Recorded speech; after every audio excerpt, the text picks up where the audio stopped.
Hello everyone, मेरा नाम कल्पना शाह है। You can read more about me here. So आज के इस वीडियो में हम चित्तौड़गढ़ फोर्ट के विषय में पढ़ेंगे। 2013 को यूनेस्को ने चित्तौड़गढ़ फोर्ट को वर्ल्ड हेरिटेज साइट में इंक्लूड कर लिया गया था। यू कैन रीड हियर, ये इसका लोगो है। और this is Chittorgarh fort. Okay, this is Chittorgarh fort. आप यहाँ से इसकी हाइट देख सकते हैं। 1850 feet above the sea level है। इसकी जो हाइट है 1850 feet above the sea level है। कुछ कुछ बुक्स में 1810 भी दे रखा है। आप जो मानना चाहें आप मान सकते हैं। तो ये देखो, ये जो फोर्ट है ये दो नदियों के संगम पे है। पहला है गंभीरी और दूसरा है बेड़च। तो ये जो चित्तौड़गढ़ फोर्ट है दो नदियों के संगम पे है, गंभीरी और बेड़च। इसकी हाइट मैंने आपको बताया 1850 feet above the sea level है।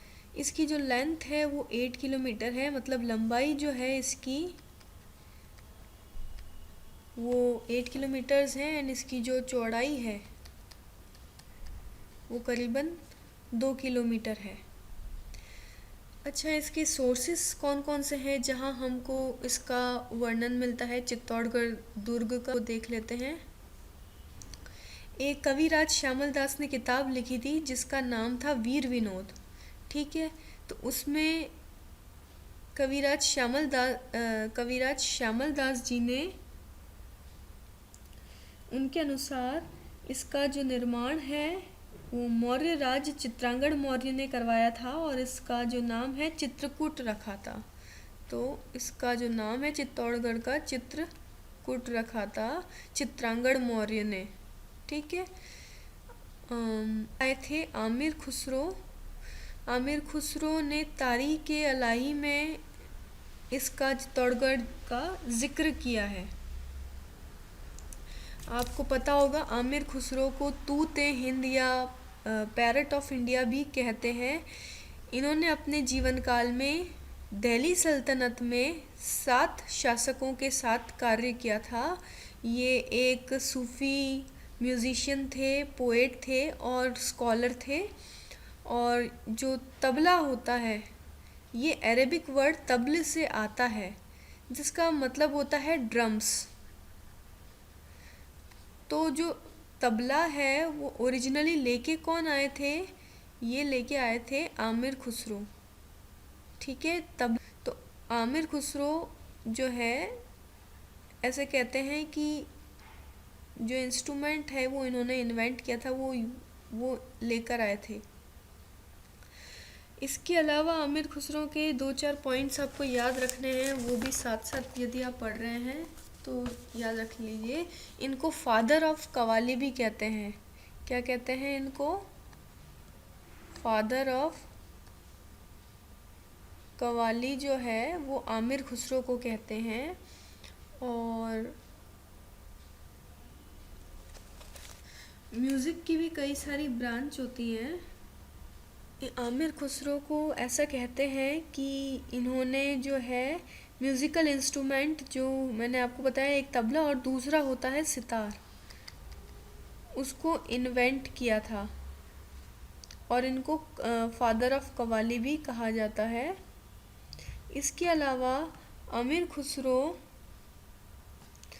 जो एक सिंगिंग का स्टाइल होता है सूफ़ी वोकल स्टाइल, उसमें गाते थे। इसमें इन्होंने आमिर खुसरो ने इंट्रोड्यूस की गज़ल स्टाइल ऑफ सॉन्ग। क्या इंट्रोड्यूस किया? कवाली के तो फादर थे, इन्होंने सॉन्ग में भी वेरियस कैटेगरीज होती हैं, उनमें गज़ल टाइप के जो सॉन्ग थे वो इंडिया में इंट्रोड्यूस किए। और इन्होंने और म्यूज़िक के अंदर इंडियन क्लासिकल म्यूज़िक एंड ये ओरिजिनेटर थे ख्याल and Tarana style of music. ये थे ख्याल and Tarana style of music, इन्होंने इंट्रोड्यूस किया था। ठीक है, तो आमिर खुसरो के विषय में क्या क्या पॉइंट थे? इन्होंने tabla and sitar instrument invent किए। तबला का अरेबिक में बोलते हैं तबले और उसका मतलब होता है ड्रम्स। इनको फादर ऑफ कव्वाली भी कहते हैं। इन्होंने सॉन्ग के अंदर जो गज़ल स्टाइल होती है वो इंट्रोड्यूस की, ख़याल और तराना जो फॉर्म्स है म्यूज़िक के वो भी इंट्रोड्यूस किए। और एक इंस्क्रिप्शन है मनमोरी शिलालेख, ये मतलब इंस्क्रिप्शन वो कर्नल जेम्स टॉड, जिनको कि हम घोड़े वाले बाबा भी कहते हैं, उनको ये इंस्क्रिप्शन मिला था। और उनके अनुसार इस इंस्क्रिप्शन में ये लिखा हुआ था कि जो मौर्य डायनेस्टी के लास्ट रूलर थे वो मानमोरी थे। ओके, मौर्य डायनेस्टी जो राजस्थान में रूल करती थी उसके रूलर थे वो थे मानमोरी। तेज का मतलब होता है किलेबंदी करना। तो चित्तौड़गढ़ में ऐसा 3 युद्ध हुए थे जहाँ किलेबंदी की गई थी।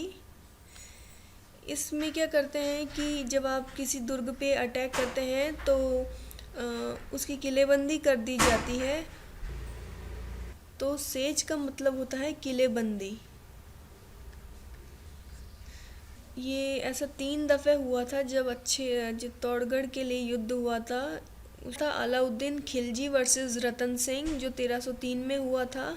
इसमें जो रतन सिंह को प्रोटेक्ट कर रहे थे गोरा एंड बादल, वो उनको प्रोटेक्ट करते हुए शहीद हो गए थे। तो गोरा बादल की जो वीरता की गाथाएं हैं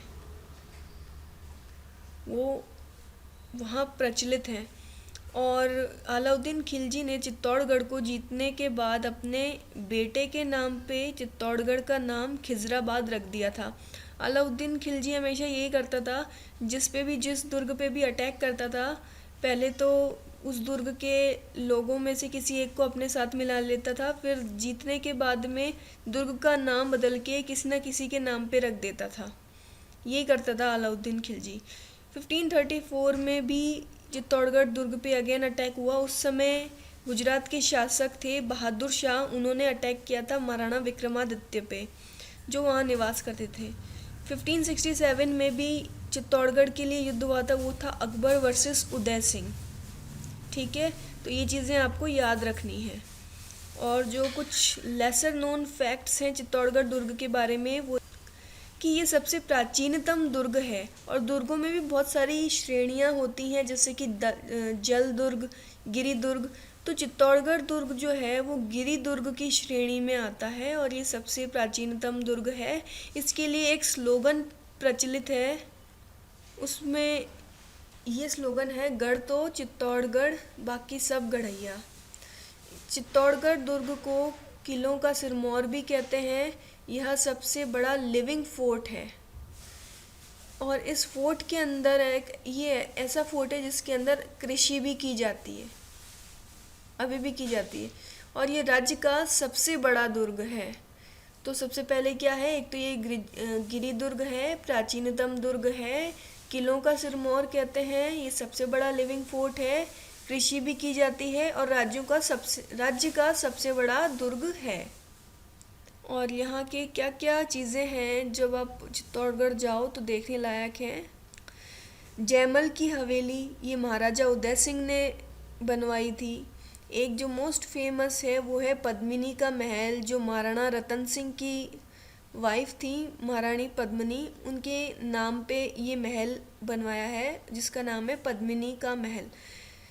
एक कुंभ श्याम मंदिर है, कुंभ से आप पता लगा लोगे महाराणा कुंभा ने निर्माण करवाया था। श्याम मंदिर मतलब विष्णु के वाराह अवतार जो होते हैं ना, उसकी मूर्ति स्थापित की गई है। तो ये कुंभ श्याम जी का जो मंदिर है वो श्याम वर देख के कृष्ण मत समझ लेना, ये भगवान विष्णु को अर्पित ये मंदिर है। फिर यहाँ पे जो एक बहुत फेमस स्तंभ है या मीनार जिसको हम कहते हैं, वो विजय स्तंभ है जो महाराणा कुंभा ने ही बनवाया था। और इन्होंने मालवा पे विजय प्राप्त की थी और किसके अगेंस्ट लड़ाई की थी, महमूद खिलजी के खिलाफ लड़ाई की थी। तो तब इन्होंने विजय स्तंभ का निर्माण कराया था। ये फैक्ट गलत है। विजय स्तंभ के विषय में हम और पढ़ते हैं। ये जो है 122 फीट की इसकी हाइट है, 9 मंजिला।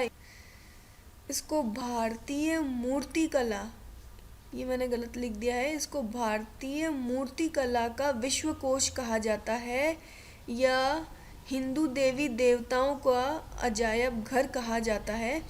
और यह महाराणा कुंभा ने अपनी जो विजय हुई थी महमूद खिलजी, मैंने बताया मालवा के रूलर थे, उसके खिलाफ, उसकी खुशी में उन्होंने ये निर्माण करवाया था। ये पूरी टोटल 9 मंजिला इमारत है, जिसमें इसकी तीसरी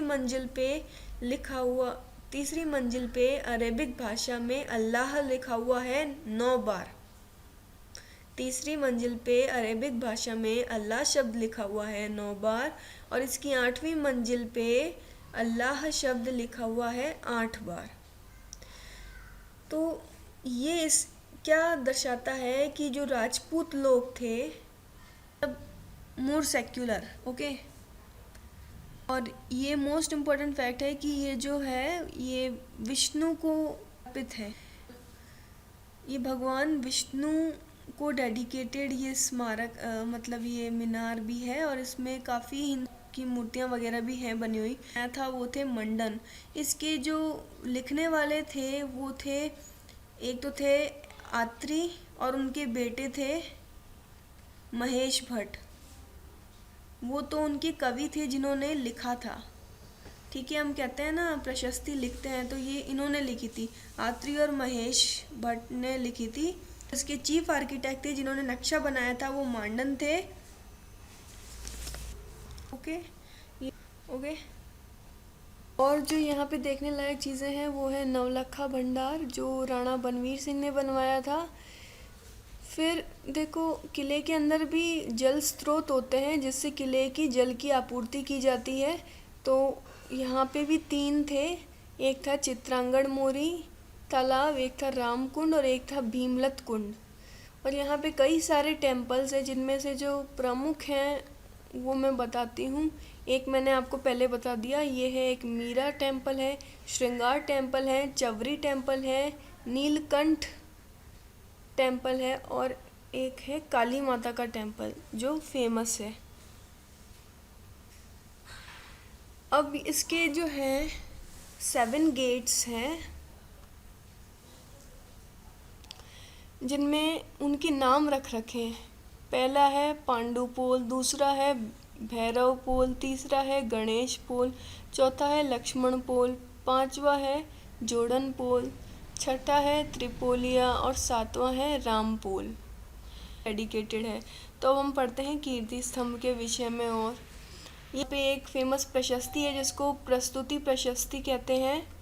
और प्रशस्ति का जो शब्द होता है वो संस्कृत वर्ड होता है, उसका मीनिंग होता है इन प्रेज ऑफ। तो जो भी राजा हुआ करते थे वो कुछ पोएट को या राइटर्स को हायर करते थे उनकी तारीफ़ में गुणगान लिखने के लिए, या जो भी उनकी तारीफ़ में कुछ भी लिखने के लिए, या फिर कोर्ट पोएट होते थे जो महाराजा को खुश करने के लिए उनकी तारीफ़ में कुछ ना कुछ लिखा करते थे। तो ये जो प्रस्तुत प्रशस्ति है वो दोहे हैं, दोहों का जो कलेक्शन है उसको प्रस्तुत प्रशस्ति कहा गया है, जिनमें जो पहला और दूसरा दोहा है वो भगवान शिव जी व गणेश जी को अर्पित है, ठीक है। और तीसरे से लेके 8वां तक का जो है बप्पा रावल जो है उनकी गुणगान गाते हुए उन्होंने इस दोहे में लिखा है कि वो शिव भक्त थे। और वैसे भी बप्पा रावल ने एकलिंग जी जो शिव मंदिर है उसका निर्माण भी करवाया था। तो इसके मुख्य प्रशस्तिकार थे, जैसा कि मैंने आपको विजय स्तंभ में भी बताया था कि जो प्रशस्ति लिखी जाती कवियों द्वारा, तो वो थे कवि अत्रेय। उनकी मृत्यु के पश्चात उनके बेटे कवि महेश ने इसको पूर्ण किया था। उस वाले में विजय स्तंभ वाले में जो आर्किटेक्ट थे वो कौन थे? मंडन थे, मंडन जो भी कहूँ। फिर एक है जय स्तंभ, मैंने आपको अभी बताया था कि ये 10th से 11th सेंचुरी वाला टेम्पल है। ये भगवान आदिनाथ को अर्पित है और इसको बनवाने वाले थे बघेरवाल जीजा जो दिगंबर थे स्वयं।